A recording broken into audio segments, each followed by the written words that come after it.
They're all black. This is the black middle class. Black middle class. Now, they've come to pay homage. And you know, if they got a cycle like that, which they paid $15,000, $20,000 for, they've also probably got a van at home and probably a car as well. This is still middle class folks. Now, nobody in 1965, when they were marching over Pettus Bridge for voting rights, knew that that's what they were voting, that's what they were marching for, that's what they're getting back, that you could not just vote, but you could actually have an established black middle class. There was no way to get from that 1965 to 45 years later, in which you'd have a black president and you'd have a substantial black middle class. They didn't know that's what they were marching for. They thought they were marching for the vote and a chance. That's always the case. You never know what you're fighting for. But we know the arc of the universe bent for justice, and it's not just, if it was archaeology, if it was geology, we would know, how do we judge it? In years? In decades? No. In epochs.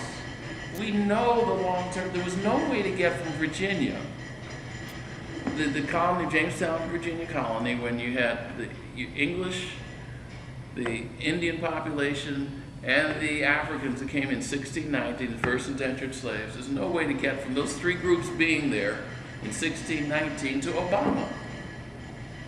They would have locked you up. They would say, yeah, well, one of these guys is going to be president one of the days. I mean, they think you're out of your mind.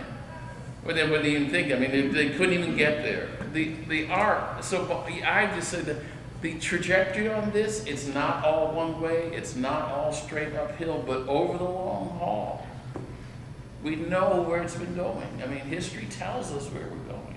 So you just get to do it in complete confidence in your own goodness and your complete confidence of where we're headed. Well, it's just like the line in the service this morning about teachers never knowing that they've made a difference for 20 years. Right. That was another line. That was another line. I would say, oh yes, you just don't know, but you do know. That's why you do the work. I don't need the reinforcement now because I know. I need to do it because I know it's right. I need to do it because I'm going to be a full person, feel good about myself, and feel connected and engaged with someone else. But these, and you know, kids are never going to tell you. You know, I mean, I do presentations, and if I'm lucky, some parent will tell me the day after, oh, you know, Johnny actually talked about what you said. Well, but is Sally going to tell me? No.